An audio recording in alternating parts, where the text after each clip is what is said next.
할렐루야. 오늘도 복된 주일 하나님의 은혜를 사모함으로 주의 성전에 나오신 우리 사랑하는 우리 성도 여러분들에게 오늘 여러분의 가정과 생업과 삶의 자리 가운데 놀라운 하나님의 평강과 은혜가 넘치실 수 있기를 우리 주님의 이름으로 축복합니다.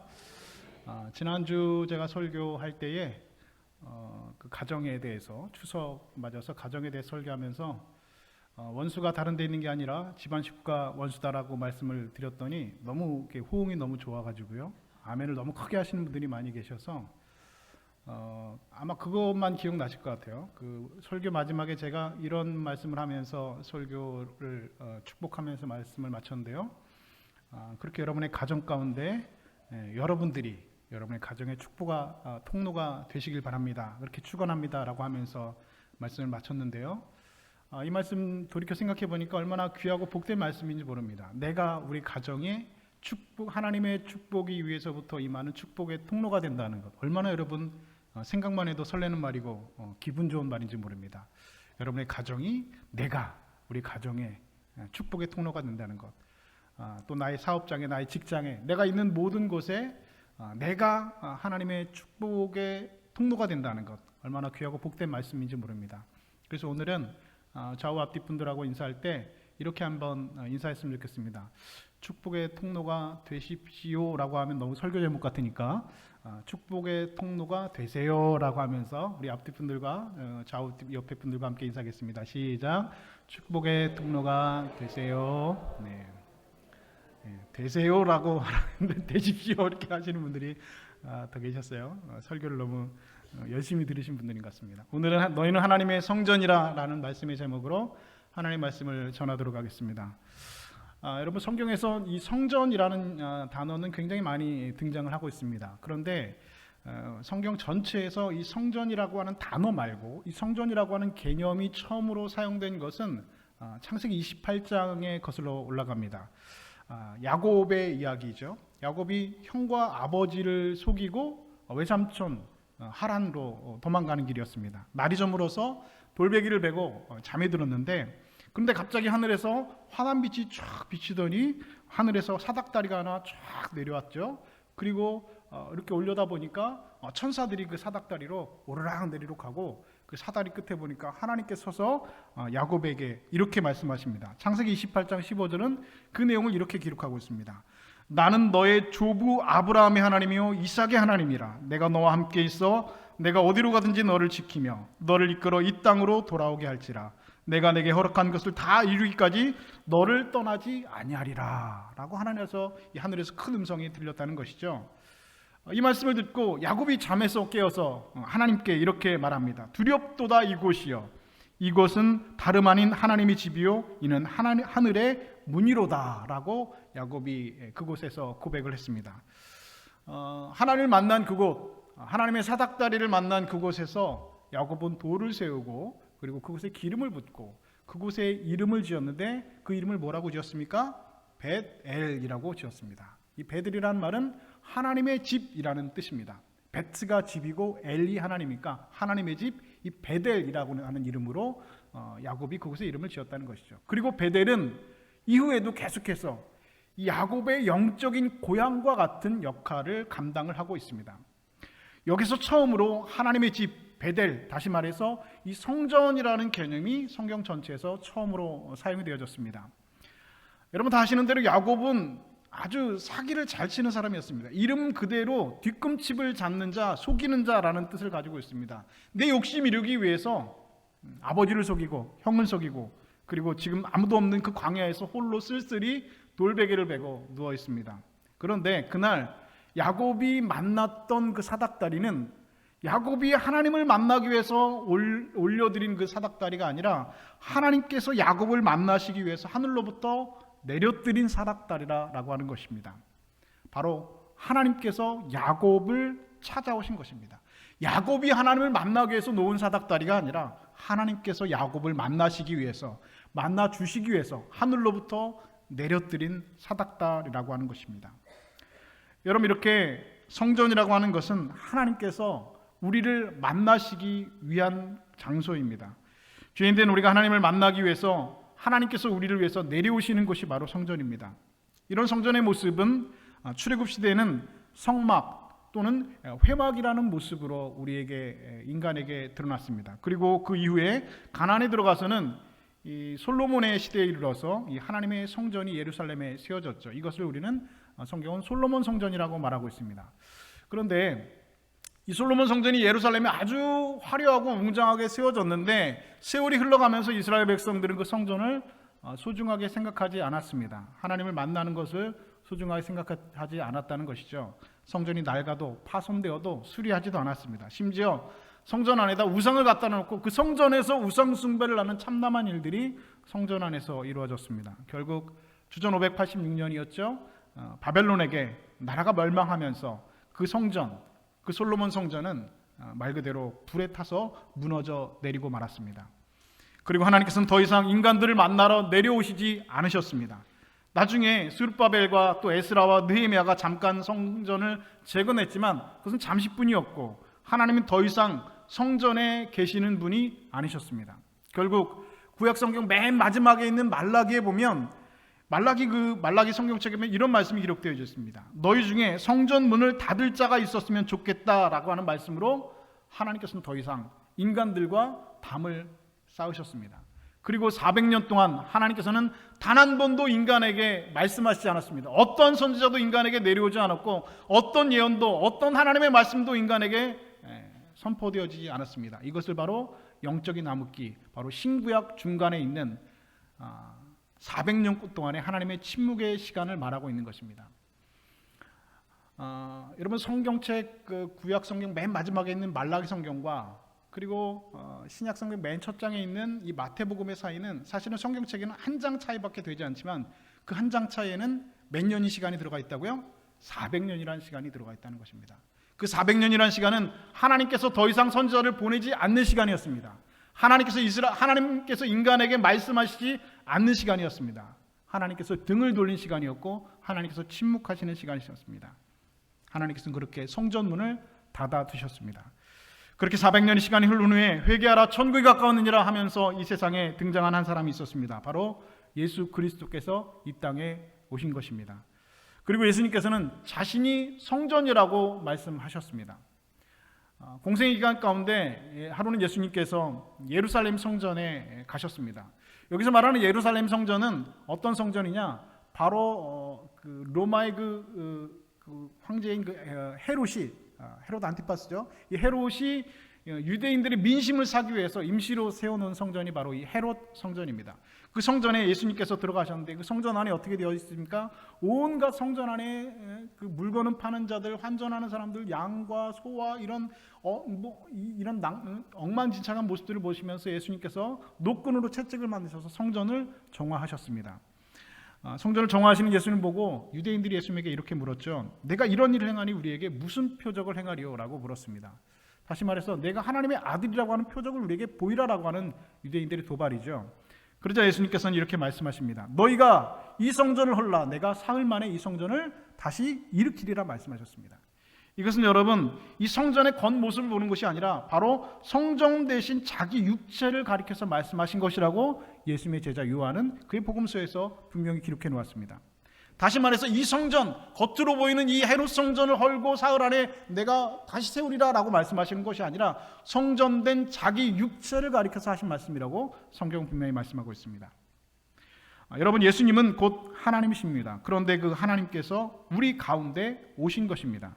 예수님께서 육신을 입고 우리 가운데 오심으로 죄인된 우리가 다시 하나님과 만날 수 있게 된 것입니다. 400년의 그 시간의 침묵을 깨고 예수님께서 이 땅에 오심으로 말미암아 하나님께서 이 땅에 오심으로 말미암아 예수 그리스도를 통하여서 우리가 하나님과 다시 인간이 만날 수 있는 매개체가 시작이 되었다고 하는 것이요. 그런데 여러분 한 가지 문제가 있습니다. 예수님께서 이 땅에 계실 때에는 성전 대신 예수님을 통해서 하나님과 만날 수 있었지만 그러면 예수님께서 부활하시고 승천하시고 난 다음에 그러면 어떻게 되느냐? 그럼 성전이 없어지는 것이냐? 그렇지가 않다는 것이죠. 예수님께서 이 성전을 헐라라고 말씀하신 것은 예수님의 몸이 성전이기 때문에 이 성전을 헌다는 것은 무엇을 의미하는 것입니까? 바로 십자가에 못 박아 죽는 것을 말씀하시는 것이고 내가 사흘 만에 이것을 성전을 일으키리라 말씀하신 것은 예수님께서 부활하신다는 3일 만에 부활하셔서 성전을 회복하신다라고 말씀을 의미하고 있는 것입니다. 예수 그리스도께서 십자가의 죽으심으로 하나님께서 우리를 만나시기 위해 내려오실 그 성전이 다시 회복되었다라고 하는 것을 선포하신 말씀인 것이죠. 그렇다면 여러분, 그 성전이 지금은 어디에 있느냐라고 하는 것입니다.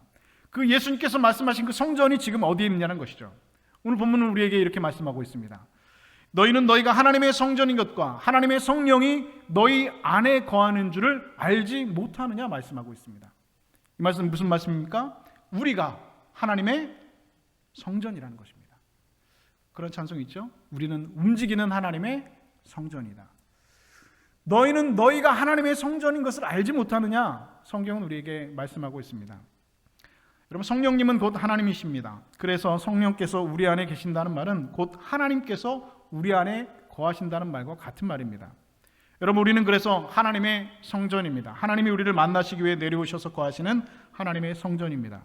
그러므로 우리는 언제라도 하나님을 만날 수 있습니다. 우리가 예배할 때 하나님께서 우리의 예배를 받으십니다. 시간과 공간을 초월하여서 언제 어디서나 우리는 하나님께 예배할 수 있고 언제 어디서나 우리는 하나님을 만날 수 있다는 것입니다. 언제 어디서나 우리는 하나님 앞에 기도할 수 있다는 의미가 되어집니다. 그래서 기도할 때에 하나님 아버지라고 우리가 부르면 하나님께서는 여기 있다라고 우리에게 응답해 주십니다.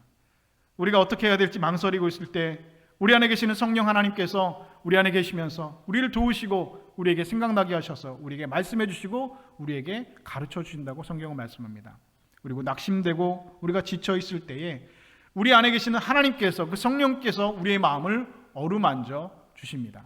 우리는 하나님이 거하시는 하나님의 성전이기 때문에 가능한 것입니다.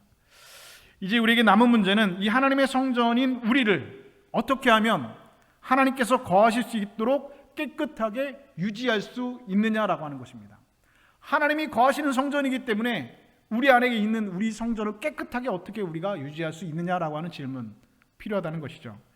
오늘 본문은 우리에게 이렇게 말씀합니다. 누구든지 하나님의 성전을 더럽히면 하나님이 그 사람을 멸하시리라 말씀하고 있습니다. 성전을 더럽히는 사람은 하나님께서 멸하신다 말씀하신다는 것이죠. 유다 왕 가운데 므낫세라고 하는 사람이 있었습니다. 이 므낫세는 왕이 되자마자 성전 마당에다가 일월 성신을 섬기는 그런 우상을 세우고 말았습니다. 또 성전 안에 일월 성신 우상만 세운 것이 아니라 아세라상도 세웠고, 그리고 하나님의 성전을 우상의 성전으로 만들어 버렸습니다. 그러자 하나님께서는 앗수를 동원하여서 므낫세를 쇠사슬로 결박하여서 끌고 가게 만드셨습니다. 그리고 이렇게 말씀하셨습니다. 내가 택한 이 성 예루살렘과 내 이름을 거기에 두리라 한 이 성전을 버리리라 말씀하셨습니다. 여러분, 성전은 얼마든지 하나님께서 버리실 수 있는 것입니다. 성전은 얼마든지 하나님께서 닫으실 수 있는 것입니다. 그렇게 하나님께서 성전문을 닫으시는 적도 있으시고, 그렇게 하나님께서 인간에게 등을 돌리시고 400년간 침묵하신 시간도 분명히 존재한다는 것입니다. 하나님은 성전을 더럽히는 사람을 멸하시는 분이라 성경은 말씀하고 있습니다. 그러면 오늘 우리가 하나님의 성전을 우리는 어떻게 해야 됩니까? 더럽히면 하나님도 우리를 버리실까? 그렇지 않다는 것이죠.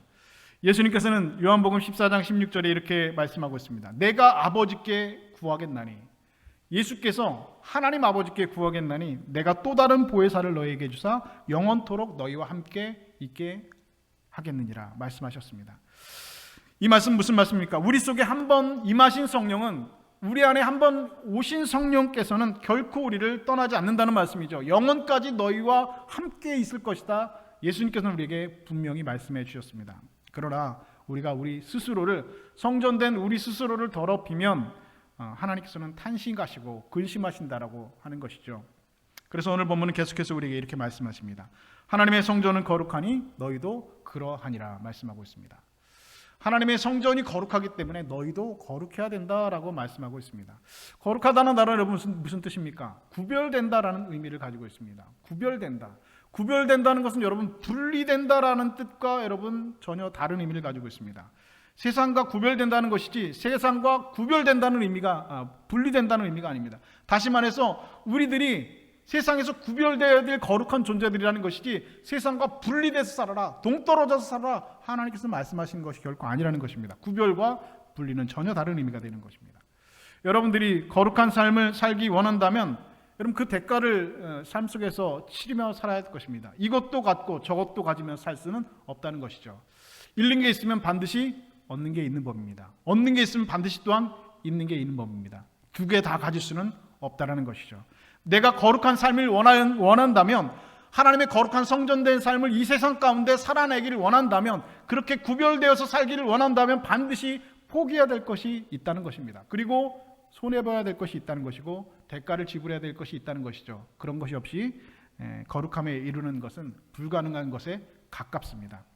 여러분들이 거룩함에 이르는 노력을 하지 않고 저절로 내가 거룩해지기를 원한다고 한다면, 그리고 이것도 누리고 저것도 갖기를 원한다고 한다면 여러분 그것은 불가능에 가까운 일입니다. 그럼 어떻게 하면 우리가 거룩해질 수 있는가? 성경 디모데전서 4장 5절은 우리에게 이렇게 말씀하고 있습니다. 하나님의 말씀과 기도로 거룩하여짐이라.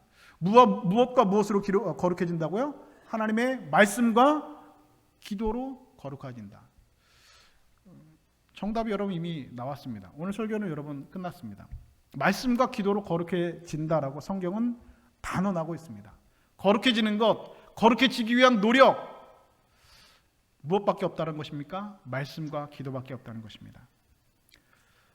길거리를 지나가다 보면 신장개업이라고 이렇게 써놓은 가게들이 있죠. 신장개업 하면서 새롭게 가게가 오픈한다는 그 간 현수막을 이렇게 붙여놓은 것들을 보신 적이 있습니다. 그런데 참 이상한 것은 분명히 신장개업인데 일주일이 지났는데도 신장개업이고, 한 달이 지났는데도 신장개업이고, 석 달이 지났는데도 신장개업이고, 어떤 집은 그 현수막이 누렇게 색이 바래가지고 1년이 지났는데도 여전히 신장개업을 붙여놓고 있는 집들이 있더라고요. 여러분 보신 적이 없어요? 저는 몇 번 봤습니다. 이 집은 그냥 1년 내내 신장개업입니다. 어떤 그리스도인들이 그렇게 언제나 신장개업인 것처럼 신앙생활하는 분들이 있다는 것입니다. 마음속에는 언제나 거룩하게 살아야지, 주일 잘 지켜야지, 그래도 하나님 말씀대로 살아야지, 예수님 닮으며 살아야지, 거룩하게 살아야지라고 하는 마음은 여전히 있는데 여전히 세상을 향하여서는 신장개업이라고 하는 현수막을 걸고 그렇게 살아간다는 것입니다. 결심을 매일 하지만 매일이 똑같습니다. 1년 내내 신장개업입니다. 어떤 분은 20년째 신장개업이신 분들도 있습니다. 목사가 이렇게 말합니다. 집사님, 이제 기도를 좀 열심히 하셔야죠. 그러면 이렇게 대답합니다. 아유, 목사님, 저는 그런 거 잘 못합니다. 집사님, 말씀을 좀 읽으셔야죠. 아유, 목사님, 제가 시간이 영 요즘에 안 납니다. 제가 그런 성도들 한두 명 받겠습니까? 많이 받습니다. 기도하셔야죠. 기도 잘 못합니다. 말씀 읽으셔야죠. 시간이 없습니다. 여러분 시간이 없으시죠? 바쁘십니다. 현대인들이 얼마나 바쁘신지 모릅니다. 여러분들 다 바쁘시죠? 네, 바쁘시잖아요, 그렇죠? 바쁜데 여러분 성경 읽을 시간도 없고 기도할 시간도 없는데 여러분 드라마는 아주 그냥 시간 잘 챙겨들 보시잖아요.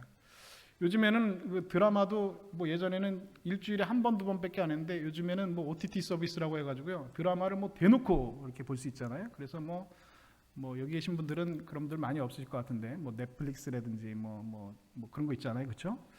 네. 저는 그래서 아예 시작을 안 했습니다. 그냥 신청을 안 했어요. 물론 돈도 돈이지만 그걸 하면은 제가 감당이 안 될 것 같아요. 그걸 보기 시작하면 제가 그거 보면서 언제 설교 준비하고 언제 빨래하고 언제 밥하고 언제 설거지하고 하겠습니까? 그죠? 네, 다 동의를 좀 공감을 좀 못 하시는 것 같은데, 네, 저도 집에서 설거지도 하고 다 합니다. 네, 지난 추석이었죠? 추석에도 설거지 굉장히 많이 했습니다. 원래는 잘 안 하는데 제가 설교를 그렇게 했잖아요, 그렇죠? 뭐라고 설교했습니까? 내가 굳이 하지 않아도 되는 일들을 하는 헌신을 찾아서 해야 된다라고 제가 설교를 그래도 했기 때문에 설거지를 했죠. 네. 저희 집사람이 굉장히 이상하게 왜 안 하던 짓을 이렇게 하냐고. 네. 제가 대답은 한 번도 하지 않았습니다. 속으로는 제가 뭐라고 생각했어요? 내가 이렇게 설교했으니까 하는 신용이라도 해야지 하면서 설거지를 했습니다. 원래는 자랑하려고 한 게 아닌데 어떻게 얘기하다 보니까 이게 나왔습니다. 아예 시작을 그거 다 보고 드라마 다 보고 무슨 넷플릭스 다 보고 그거 하면서 여러분 언제 여러분 설거지하고 빨래하고 여러분 설거 준비하고 목회하겠습니까? 못하죠. 시간이 없다고 하시는데 말씀 읽을 시간은 없다, 기도할 시간은 없다. 그런데 드라마 보고 TV 보고 다 보면서 시간 없다라고 한다면 여러분 우리는 10년이 지나도 20년이 지나도 신장개업 플랜카드 붙여놓고 장사하는 집과 같은 그런 신앙생활 하게 될 수밖에 없을 것입니다.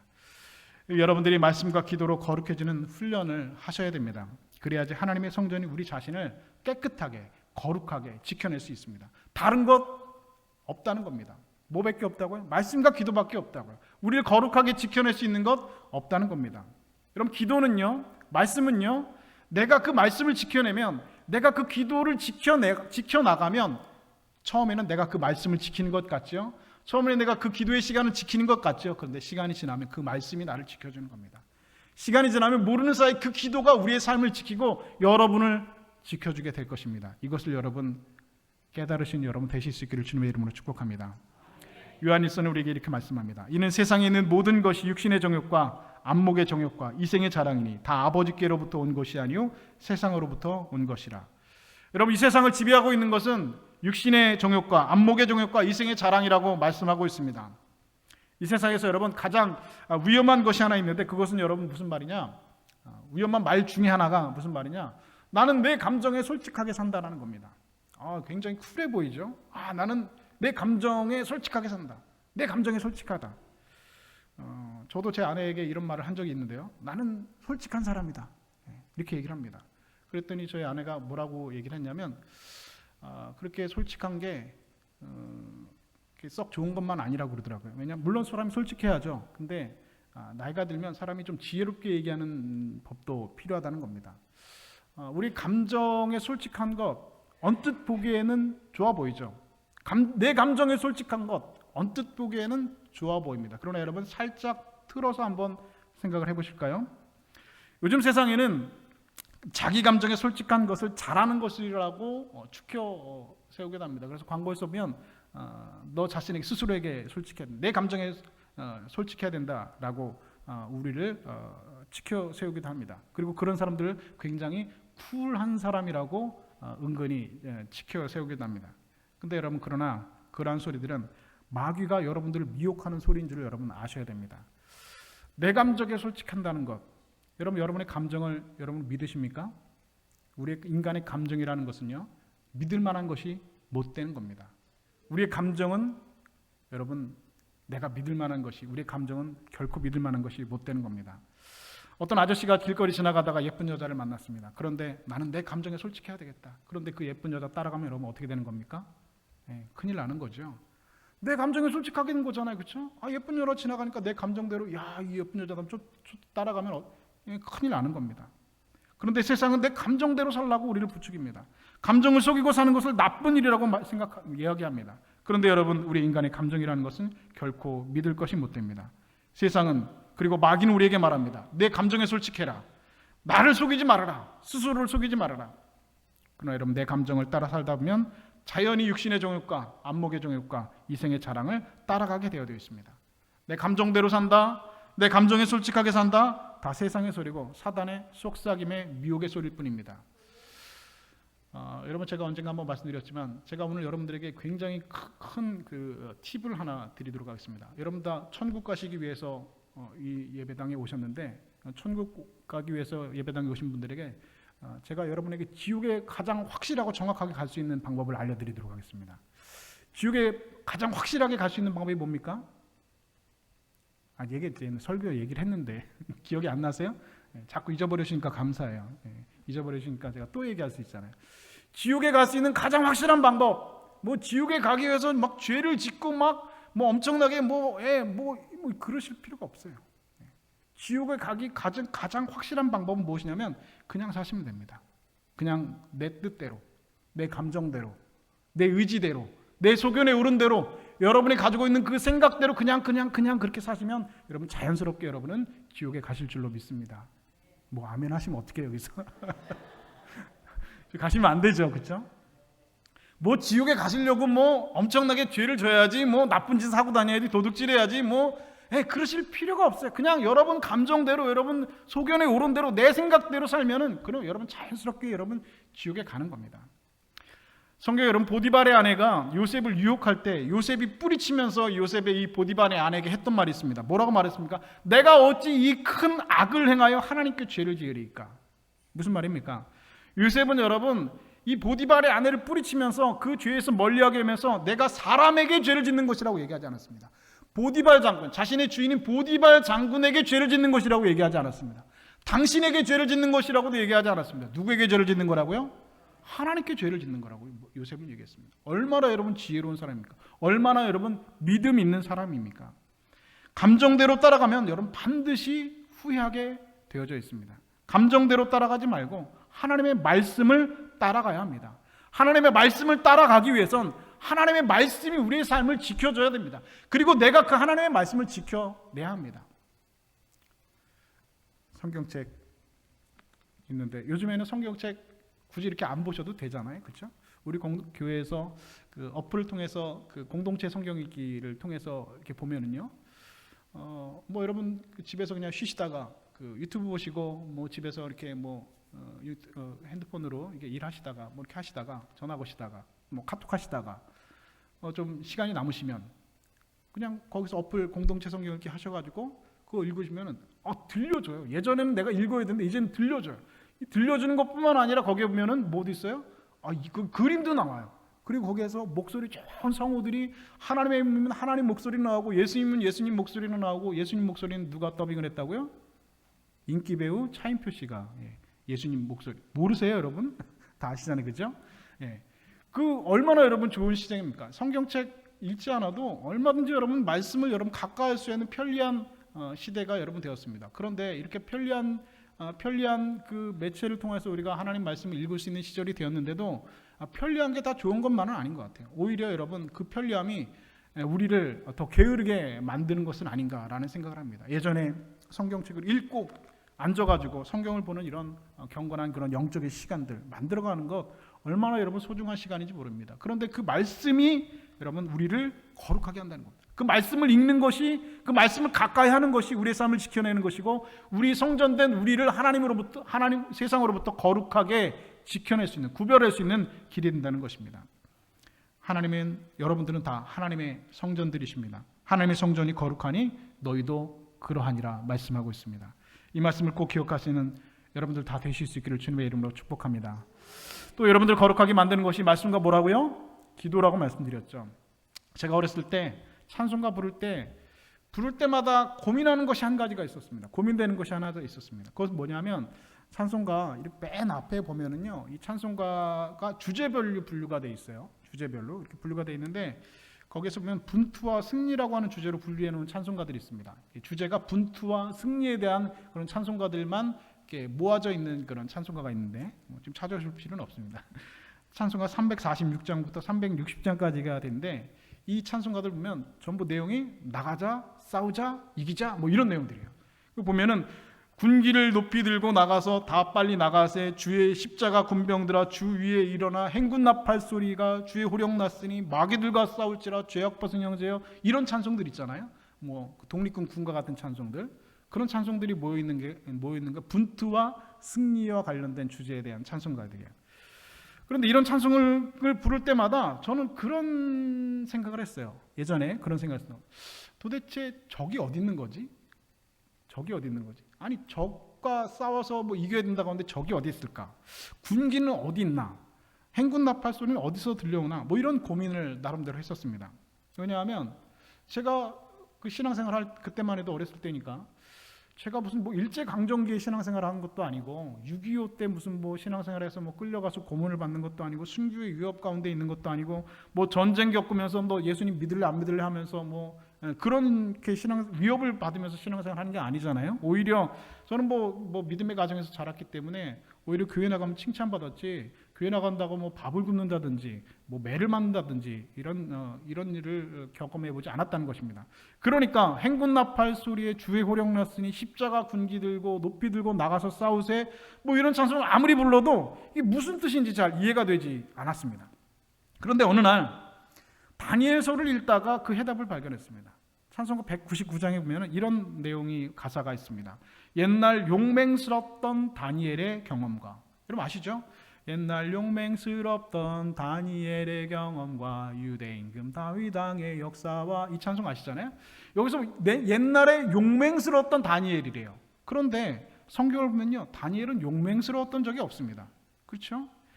다니엘이 사자굴 속에 들어간 적은 있었죠. 그런데 다니엘이 사자굴 속에 들어간 건 뭐 사자굴 뭐 싸우기 위해서 사자굴 속에 들어간 것이 아니라 왕의 명령을 할 수 없이 그 사자굴에 끌려 들어간 겁니다. 그러니까 용맹스럽다고 볼 수는 없지요. 다니엘서를 읽으면 다니엘이 그렇게 용맹스럽다는 이름을 얻을 만한 일을 한 적이 없습니다. 다니엘이 그렇게 용맹스러운 스타일이 아니에요.